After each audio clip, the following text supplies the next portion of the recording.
So I have ended up with a double task this morning. I'm going to be speaking on a Bible character in the Risky Business series, but I'm also bringing the series to a close. So I'm bringing some thoughts on Esther, who faced some big personal risks in the things that she did on behalf of the people of God, who were a minority in a foreign land. So I'm going to show a quick 2-minute clip from the Bible Project, just for some background and an overview of the story of Esther.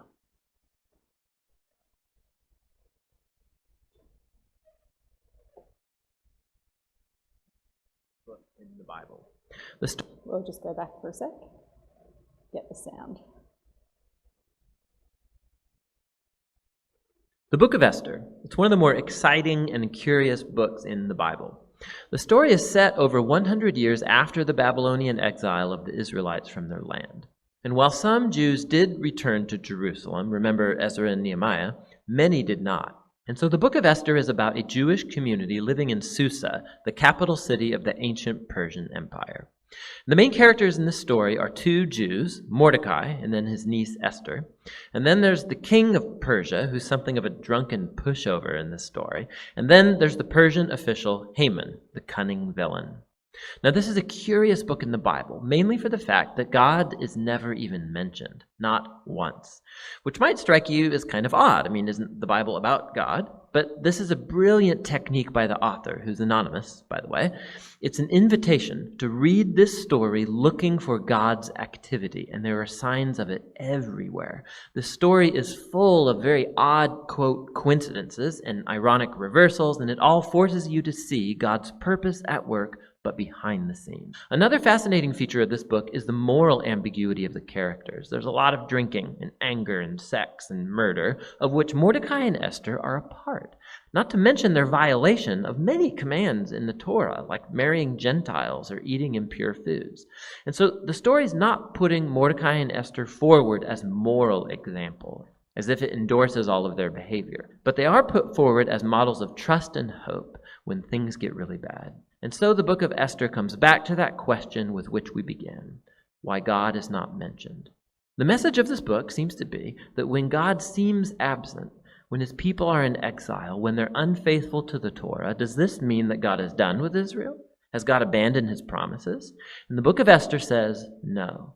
It invites us to see that God can and does work in the real mess and moral ambiguity of human history. And he uses the faithfulness of even morally compromised people to accomplish his purposes. And so the book of Esther asks us to be willing to trust God's providence even when we can't see it working, and to hope that no matter how bad things get, God is committed to redeeming his world. And that's what the book of Esther is all about.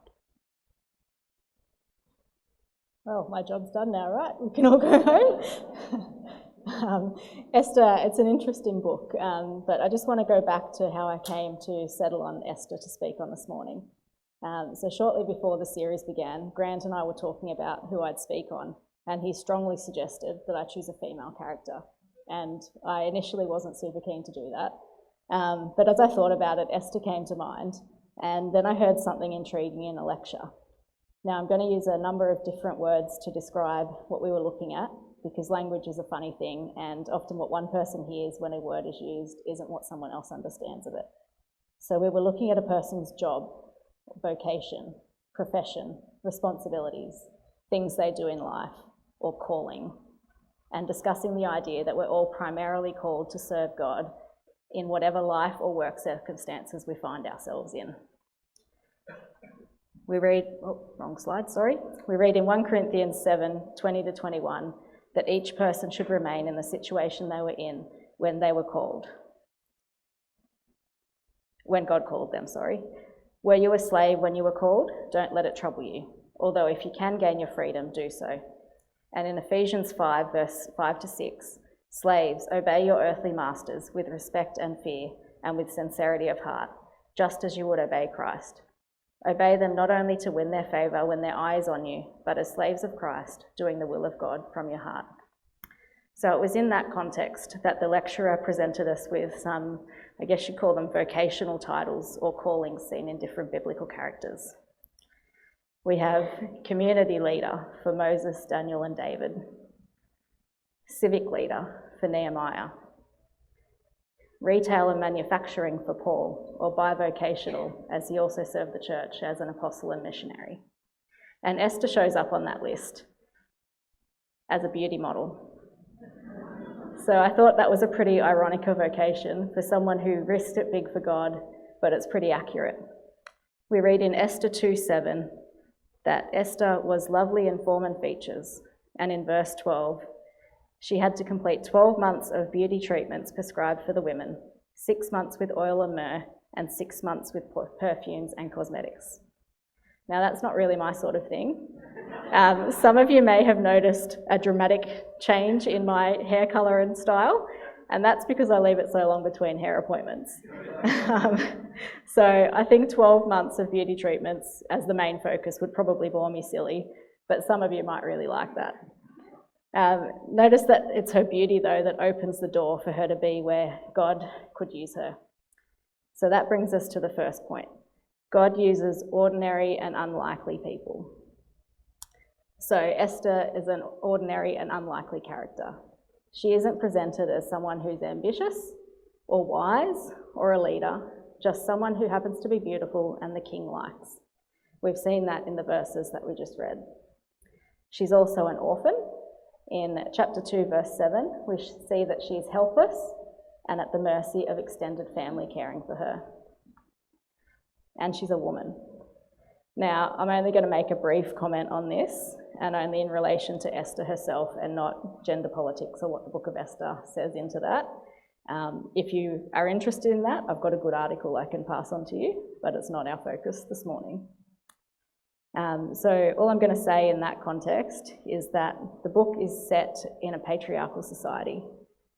Golden Gay, in his book Old Testament Theology, says of the place of women in that society and of Esther herself, women have to work within a system that puts them in a subordinate position, and that makes Esther a useful model for Judites in dispersion because they have to do that.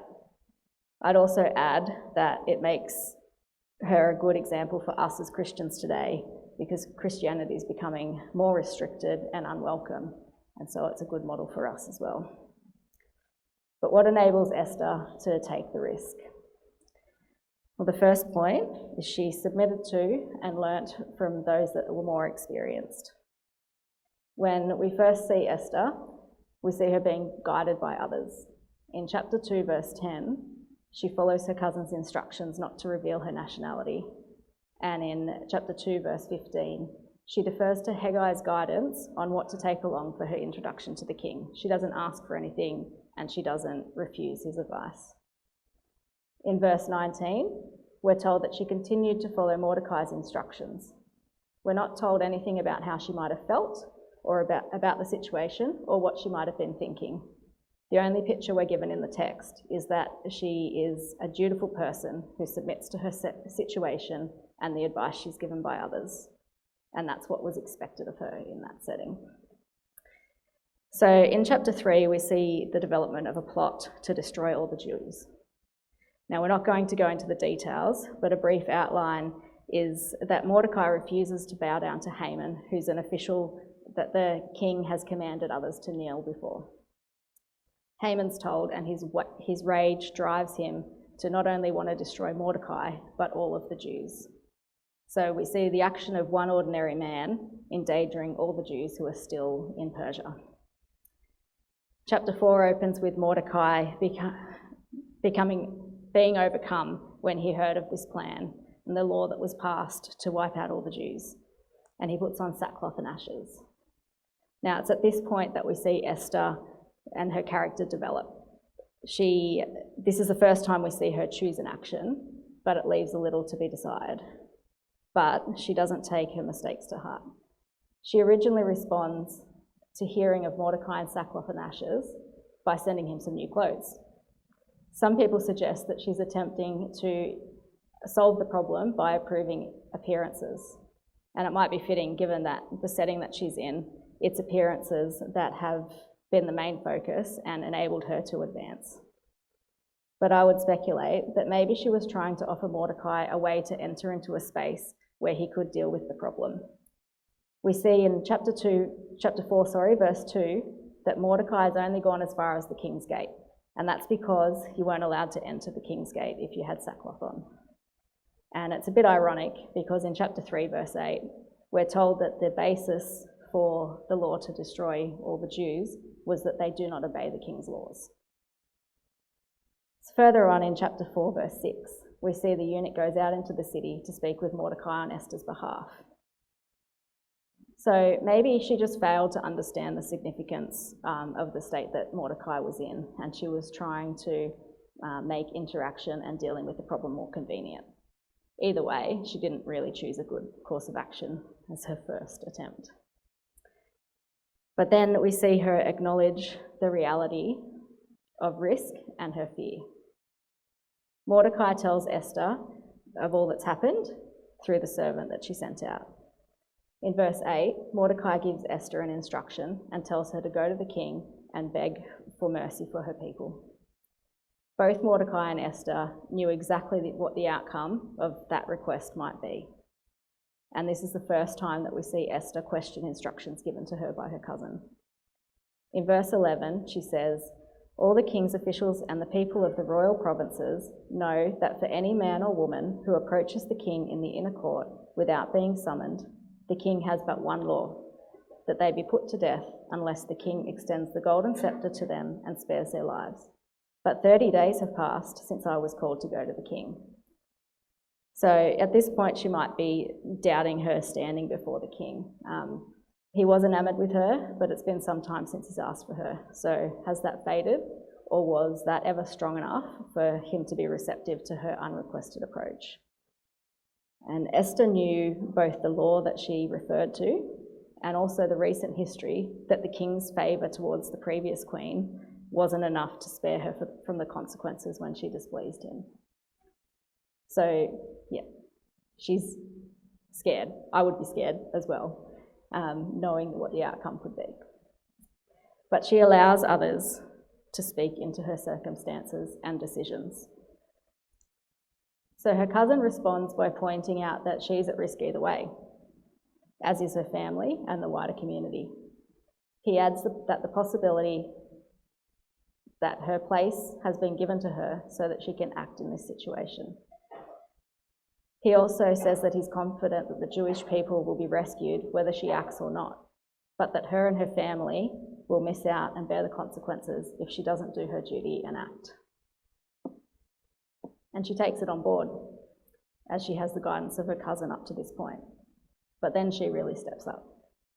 And I think it's because that there's a bigger picture and storyline at work that Esther can be courageous and take on the risky business that's being asked of her. But she doesn't do it alone. So she doesn't fly solo.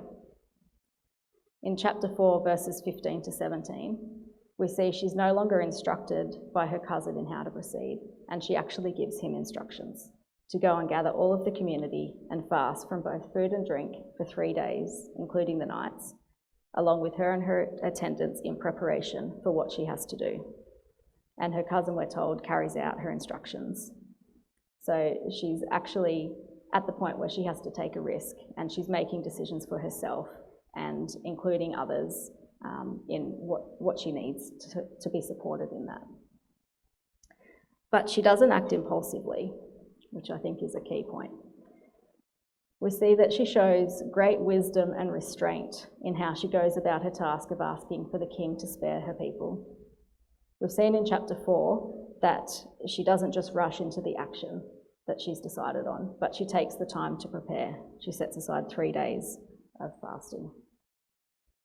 In chapter 5, verses 1 to 3, we see she pleases the king and he allows her to enter. But more than this, at that point, he actually says to her, anything that you ask, up to half the kingdom, I'll give to you. But she doesn't ask, which, she sticks to her plan and has the king and Haman come to a banquet. And then again, he says, anything you ask up to half the kingdom, I'm going to give it to you. But she doesn't ask still. She says, come to a banquet the next day with Haman, and then I'll make my request. So I don't know about you, but after the risk of just showing up and your life being spared by the king, it'd be pretty tempting to just jump in and ask if he said that he's going to give it to you.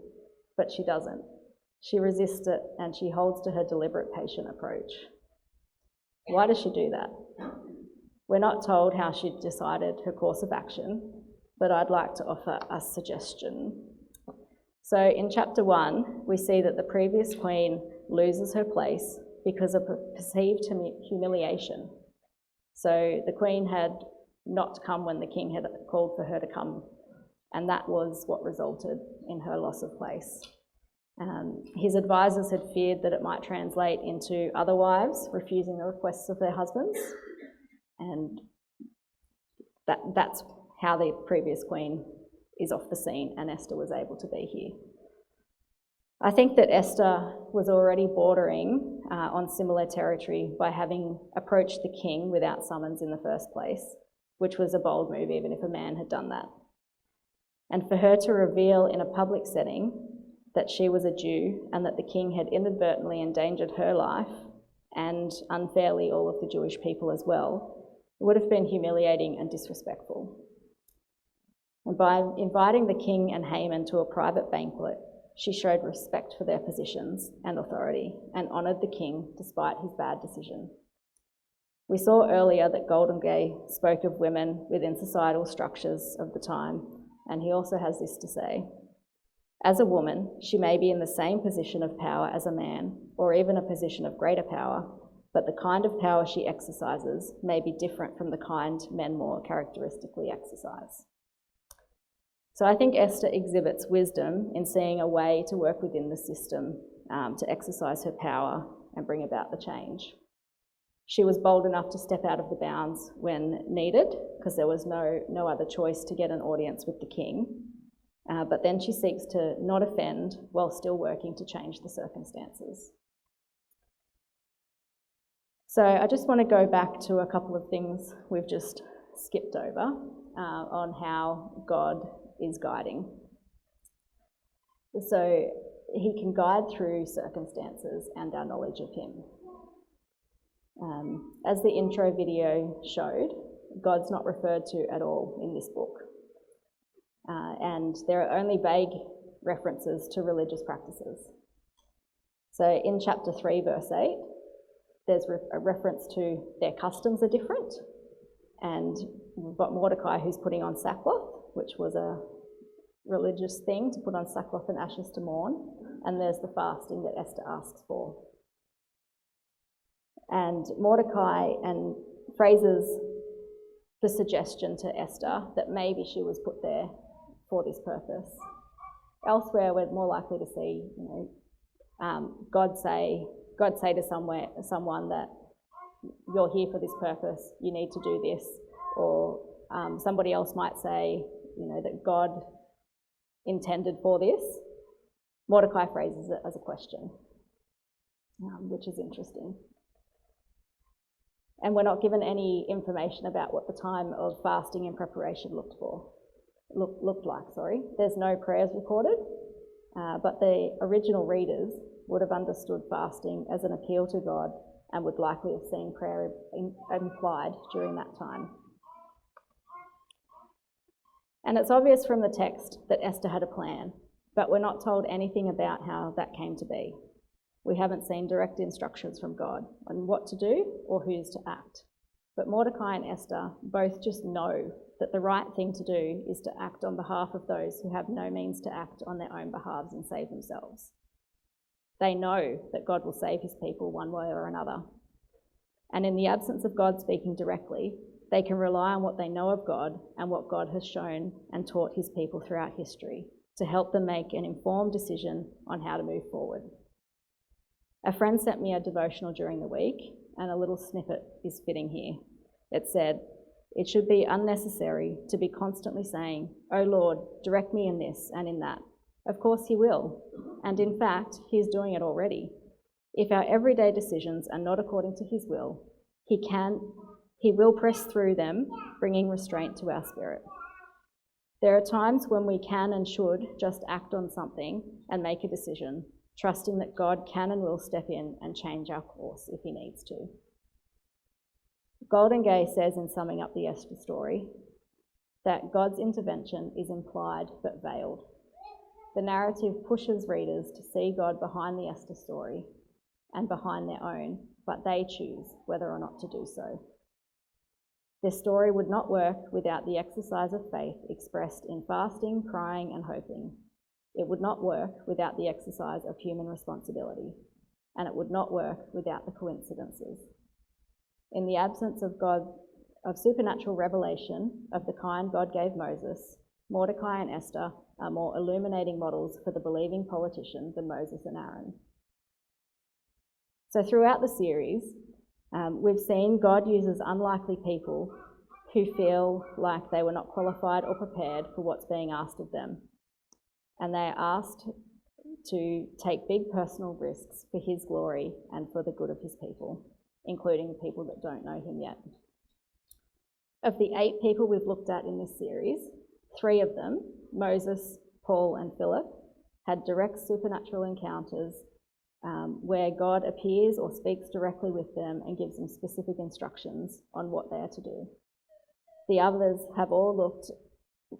we've looked at have all stepped out to take big personal risks based on what they know of God and how they were to live as his people. So we as Western Christians, we don't live with the reality that our very lives will be at stake to stand up and be counted on matters of faith, acting ethically, stepping in for others who are being taken advantage of or mistreated, or sharing the gospel, at least not currently. A time might come when that will start to happen, but we're not there yet. But we can still take big risks in serving God and looking out for others. So, are you willing to speak up when there is injustice happening in your workplace, even if it might cost you your job? Are you willing to lovingly challenge cultural norms that go against how God intended for us to live, even if it will make you unpopular? Are you willing to share about your faith and the hope that God offers when the opportunity comes, even if it makes you uncomfortable or might change how the other person sees you? We're going to take a few minutes to reflect on what God might be highlighting for you through these messages. There's going to be a song played with the lyrics on the screen. You might like to use it as a prayer or just let it be in the background while you think and pray about situations that you might need to take a risk in, either to give God his proper place in your life or to be his hands and feet for others. Let's also think about where God might be leading us as a church to take a risk for him to be able to work through us. And if there's something that you'd like prayer for in this time, there's people that are available to do that for you. So we're just going to play the video now. So just take, I think it's about 3 minutes long, some time to think and pray.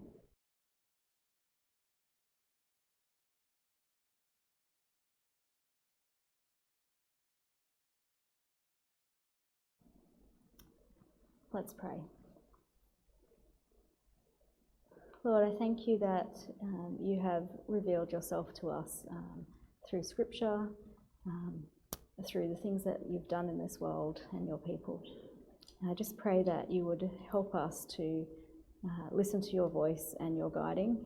I pray that when we don't seem to be hearing from you, that we would be able to trust that we can rely on what we know of you and your will, the way that you work and the things that you would have us do as your people.